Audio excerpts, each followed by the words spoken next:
السلام علیکم ورحمۃ اللہ وبرکاتہ۔ الصلاۃ والسلام علیک یا رسول اللہ، الصلاۃ والسلام علیک یا حبیب اللہ، الصلاۃ والسلام علیک یا نبی اللہ صلی اللہ تعالی علیہ وسلم۔ میں اسیر قادری علی حسین رضوی 12 رمضان المبارک کے وظائف لے کر کے آپ حضرات کی خدمت میں حاضر ہوں۔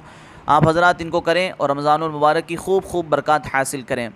ایک بات کی وضاحت یہ کرنا چاہوں گا کہ ان وظائف کی فضیلتیں اگر میں نہیں بیان کرتا ہوں تو اس کا مطلب کوئی یہ نہ سمجھے کہ یہ معمولی وظائف ہیں، کیونکہ اکثر ایسا ہوتا ہے کہ جب کسی وظیفے کی فضیلتیں بیان کر دی جاتی ہے، اس سے یہ فائدہ ہوگا، اس سے یہ فائدہ ہوگا، اس سے یہ فائدہ ہوگا، تو جو نہیں کرنے والا ہوتا ہے وہ بھی کرتا ہے اس کی فضیلتیں سن کے۔ لیکن ہم ہر کسی عمل کو تو غرض سے کرتے ہیں، کیوں نہ ان اعمال کو ہم رمضان المبارک کی برکات حاصل کرنے کے لیے کریں، اللہ رب العزت کی رضا حاصل کرنے کے لیے کریں۔ ان وظائف کو کر کے ہم سب سے اہم جو چیز ہے جو ہماری دعاؤں کو قبول نہیں ہونے دیتی ہے، جو ہمارے وظائف کو قبول نہیں ہونے دیتی ہے، ہم ان چیزوں کو دور کریں، جیسے کہ اپنے گناہوں کی کثرتیں۔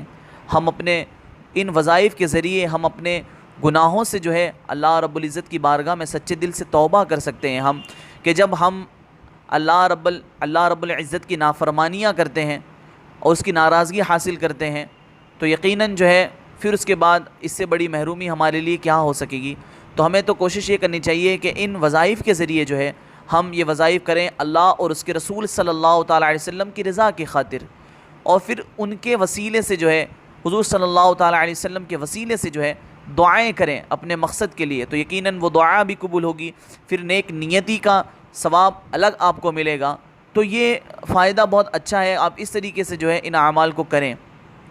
اور ان کی فضیلتیں میں کیا بیان کروں، آپ جس مقصد کے لیے، قضاء حاجات میں ساری چیزیں آتی ہے، جو حاجتیں آپ کی ہیں ان تمام چیزوں کے لیے آپ ان وظائف کو کر سکتے ہیں۔ آپ اللہ رب العزت کی بارگاہ میں سچے دل سے اپنے گناہوں سے توبہ کریں اور اس کے بعد ان وظائف کو پڑھیں، اور پھر اس کے بعد اللہ رب العزت کی بارگاہ میں دعا کریں۔ آپ دیکھیں گے کہ یقیناً آپ کی پریشانیاں کس طریقے سے ختم ہوتی ہوئی نظر آتی ہیں۔ تو آئیے وظائف کی طرف چلتے ہیں۔ 12 رمضان المبارک کے وظائف: فجر کی نماز کے بعد دعائے رزق آپ کو 40 مرتبہ پڑھنی ہے۔ دعائے رزق 40 مرتبہ، اللہ لطیف بعبادہ یرزق من یشاء وہو القوی العزیز، یہ آپ کو 40 مرتبہ فجر کی نماز کے بعد پڑھنی ہے۔ ظہر کی نماز کے بعد سورہ بقرہ کا پہلا رکوع الف لام میم ذالک الکتاب لا ریب فیہ سے لے کر کے جو ہے صارہم غشاوۃ ولہم عذاب عظیم یہاں تک جو ہے آپ کو پڑھنا ہے۔ پھر اس کے بعد عصر کی نماز پڑھیں۔ عصر کی نماز کے بعد درود ابراہیمی آپ کو پڑھنی ہے 47 مرتبہ، یعنی کہ 47 مرتبہ آپ کو درود ابراہیم پڑھنی ہے عصر کی نماز کے بعد۔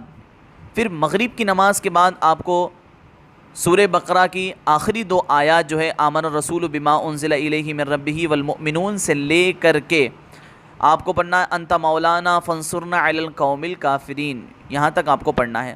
پھر عشاء کی نماز کے بعد دعائے مصیبت جو ہے یا حی یا قیوم برحمتک استغیث، یہ آپ کو 40 مرتبہ پڑھنی ہے۔ اول آخر سب میں درود شریف لگائیں اور اللہ رب العزت کی بارگاہ میں سچے دل سے اپنے گناہوں سے توبہ و استغفار کریں اور اپنی حاجات کے لیے دعا کریں۔ اللہ رب العزت کی بارگاہ میں دعا ہے کہ پروردگارہ رمضان المبارک کی برکات ہمیں لوٹنے کی توفیق و رفیق عطا فرمائے، کہنے میں سننے میں جو غلطیاں سرزد ہوئی ہیں انہیں معاف فرمائے۔ السلام علیکم ورحمۃ اللہ وبرکاتہ۔